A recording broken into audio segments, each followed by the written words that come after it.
Assalamualaikum warahmatullahi wabarakatuh. Baiklah, jadi materi kita hari ini nilai mutlak.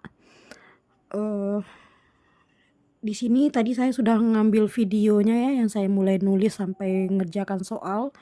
Ternyata durasinya sampai 20 menit dan ukuran videonya sampai 3,2 giga. Jadi saya tidak bisa upload. Terpaksa saya ngambil lagi videonya. Jadi yang udah saya tulis tadi aja ya. Jadi nilai mutlak itu kalau dari segi arti bisa kita artikan sebagai jarak. Jadi kalau di sini mutlak X, berarti jarak antara X dengan 0 ya. Jadi kalau dia mutlaknya mutlak min 2, itu jarak antara min 2 dengan 0. Jaraknya kan ada 2 satuan. Jadi nilai mutlak itu nilainya selalu positif, tidak pernah negatif. Ya, mutlak dari 4 itu sama dengan 4. Jadi kalau kita gambarkan dengan garis bilangan seperti ini, di sini 0, min 2 sama 4. Jadi kalau jarak antara min 2 sampai 0 itu adalah 2 ya. Itu mutlak dari min 2 itu sama dengan 2. Sedangkan jarak dari 0 sampai 4 ada 4 satuan gitu ya. Untuk secara umum nilai mutlak itu yang ini ya. Mutlak X itu nilainya bernilai X jika X-nya positif, itu besar sama 0 ya. Kalau X-nya positif, nilai mutlak X sama dengan X. Tapi kalau X-nya negatif, nilai mutlak X sama dengan min X. Nah, untuk sifat-sifat nilai mutlak ini ada 4 sifat. Yang pertama untuk perkalian bisa dipisah aja. Pembagian juga seperti itu, dipisah. Tetapi kalau untuk penjumlahan ketika dipisahkan tandanya berubah menjadi kecil sama. Ya. Jadi mutlak A tambah B itu kecil sama mutlak A tambah mutlak B. Sedangkan untuk pengurangannya besar dari mutlak A dikurang mutlak B, dimutlakkan lagi. Ini beberapa rumus penting yang sering keluar di soal-soal nilai mutlak.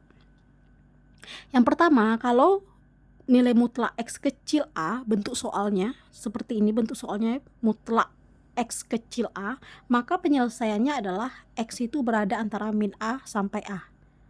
Ya, nanti kita lihat contohnya. Kemudian yang kedua, jika mutlak X besar A, tandanya ya, ini tergantung tanda. Kalau dia kecil, dia berada antara seperti ini penyelesaiannya. Tapi tandanya besar atau besar sama, penyelesaiannya adalah X kecil min A atau X besar A. Kalau dia nanti besar sama, berarti X kecil sama min A atau X besar sama A. Gitu ya. Kemudian ada lagi cara lain, yaitu dengan kita mengkuadratkan kedua ruas. Mutlak X kecil A, maka kita kuadratkan dua-duanya. Ini X kuadrat, A kuadrat. Ini juga seperti itu. Gitu ya. Ini contohnya. Pertama contoh untuk sama dengan dulu. Misalkan di sini saya buat mutlak 2X kurang 4 sama dengan 2. Maka untuk penyelesaiannya kita pakai yang ini. Ya. Tanda mutlak itu adalah X sama min X. Soalnya kan kita nggak tahu ini dia positif atau negatif 2X kurang 4 itu. Ya, maka kita pakai dua-duanya. Yang pertama 2X kurang 4 sama dengan 2 yang untuk X-nya ya. Jadi di sini setelah lakukan penghitungan kita peroleh X-nya sama dengan 3. Kemudian yang untuk min X-nya lagi, yaitu 2X kurang 4 sama dengan min 2. Jadi di sini 2, jadi untuk min X-nya min 2. Setelah dilakukan penghitungan kita peroleh X-nya 1. Maka himpunan penyelesaiannya adalah 1,3 gitu ya. Kemudian contoh selanjutnya ini contoh nomor 2, tanda kecil ya. Mutlak 4X tambah 3 kecil dari 9. Tadi di sini kalau untuk tanda kecil ini ya, mutlak X kecil A, kalau dia tanda kecil maka penyelesaiannya di antara ya, X-nya tuh berada antara min A sampai A. Di sini A kita adalah 9 ya.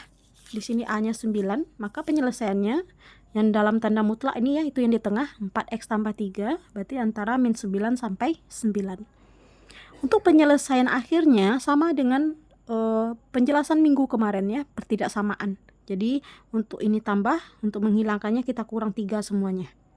Kemudian ini kan tinggal 4X, untuk menghilangkan 4-nya kita bagi 4 semuanya. Ya, jadi hasil akhirnya seperti ini. X itu berada antara min 3 sampai 3/2. Itu dia himpunan penyelesaiannya. Ya. Kemudian untuk soal nomor 3, untuk tanda besar atau besar sama, ya. Kalau di sini yang besar sama, dia sama berlakunya ya. Untuk tanda besar sama yang di tadi catatan tadi, yang ini. Kalau tanda besar maka solusinya adalah X kecil min A atau X besar A. Maka di sini 2X tambah 7 kecil sama min 5 atau 2X tambah 7 besar sama 5. Jadi setelah kita lakukan penghitungan ini sederhana ya. Kita peroleh akhirnya X itu kecil sama min 6 atau X-nya besar sama min 1. Ya, jadi itu himpunan penyelesaiannya. Gitu. Nah, untuk yang nomor 4 yang ini yang kita kuadratkan masing-masing ya. Jadi ini kedua ruasnya sama-sama tanda mutlak. Jadi bisa kita selesaikan dengan mengkuadratkan kedua ruasnya. Kenapa? Karena kan kalau hasil kuadrat itu kan selalu positif. Tanda mutlak itu kan hasilnya selalu positif. Makanya ini dua-duanya kita kuadratkan maka hilang tanda mutlaknya. Ya, 3X kurang 2 kuadrat, di sini 2X kurang 1 kuadrat. Nah, boleh dikuadratkan, dijabarkan masing-masing juga boleh. Ini kita kuadratkan, kemudian dijumlahkan yang sejenisnya ya. Kemudian nanti akhirnya difaktorkan, nggak apa-apa. Tapi itu ribet ya, panjang jalannya. Maka ada yang lebih simple. Mungkin ada yang masih ingat ini persamaan waktu di sekolah dulu. A kuadrat dikurang B kuadrat itu sama dengan A dikurang B dikali A tambah B, atau A tambah B dikali A kurang B, sama ya. Ini bisa kita pakai ini. Jadi di sini ini saya pindahkan yang 2X kurang 1 itu pindahkan ke sini. Ini kan positif ya, dipindahkan jadi negatif, jadinya kurang. Ini kuadrat tandanya kurang, kuadrat sama dengan ini. Ini kuadrat tandanya kurang, kuadrat. Maka penyelesaiannya ini 1 dikurang 1 ditambah ya. Jadi ini sebagai A-nya, ini sebagai B gitu. Maka untuk A kurang B, ini A ya 3X kurang 2 dikurang 2X kurang 1. Kemudian ini untuk yang tambahnya 3X kurang 2 ditambah 2X kurang 1. Jadi setelah kita selesaikan yang ini 3X kurang 2X kan X min 2, negatif kali negatif positif, min 2 tambah 1 min 1, X kurang 1. Langsung sederhana dapat kita ya. Ini 3X tambah 2X 5X min 2 min 1 min 3 ya. Udah sederhana langsung. Jadi tidak perlu dikuadrat-kuadratkan lagi. Nggak ribet kita hitung-hitungannya. Kecil 0 ya. Nah setelah seperti ini belum selesai kita. Kita perlu cari daerah penyelesaiannya ya. Jadi ini kita cari dulu akarnya. X kurang 1 sama dengan 0 ya. Kita sama dengan 0 dulu. Ini X sama dengan 1. Di sini X sama dengan 3/5. Nah kalau udah dapat 2 nilai X ini, buat di garis bilangan. 3/5 lebih kecil ya dari 1. Jadi 3/5 dulu baru 1. Kemudian untuk mencari daerah ini ya. Ini kan ada sebelah kanan, tengah, sebelah kiri. Terserah mau pilih yang mana. Biasanya kalau nilai angka yang paling sederhana itu kan 0 ya. Kalau 0 kan berarti letaknya di sini. Soalnya ini kan positif semua. Berarti di sini 0-nya. Artinya daerah sebelah kiri ini diwakili oleh 0. Nanti nilai-nilai yang lain pun sama dia nilainya. Jadi yang di sini kita tentukan cuman tandanya saja ya. Misalnya 0 kita masukkan, ganti X-nya semua dengan 0. 0 dikurang 1 min 1. 0 dikurang 3 min 3. Min 1 kali min 3, min kali min positif ya. Jadi positif daerahnya. Nanti walaupun kita masukkan min 1 atau min 2, ganti X-nya pasti positif juga gitu ya. Jadi di sini daerahnya positif. Untuk yang di tengah ada 3/5, ada 1. Berarti kan di tengah ini ada nilai 4/5 ya. Antara 3/5 sama 1 kan ada 4/5. Kita ganti ini 4/5 misalnya.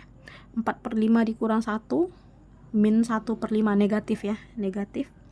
Ini 5 kali 4/5, 4 ya, 4 kurang 3, 1 positif. Negatif kali positif, negatif. Jadi di tengah itu negatif. Kemudian yang di kanan, misalnya kita cobakan angka 2. 2 kurang 1, 1. 10 dikurang 3, 7. Positif, positif, positif. Positif. Biasanya kalau udah dapat satu daerah, selang-seling aja lagi ya. Ini positif berarti ini negatif, positif. Seperti itu. Nah, untuk menentukan daerahnya lihat tandanya. Kalau di sini kecil, ambil yang negatif. Tapi kalau di sini tandanya besar atau besar sama, ambil yang daerah positif ya. Karena kita di sini kecil, daerahnya adalah yang negatif. Maka daerah penyelesaian kita adalah 3/5 kecil X kecil 1, atau X berada antara 3/5 sampai 1. Itu himpunan penyelesaiannya. Ya mungkin itu aja untuk materinya. Assalamualaikum warahmatullahi wabarakatuh.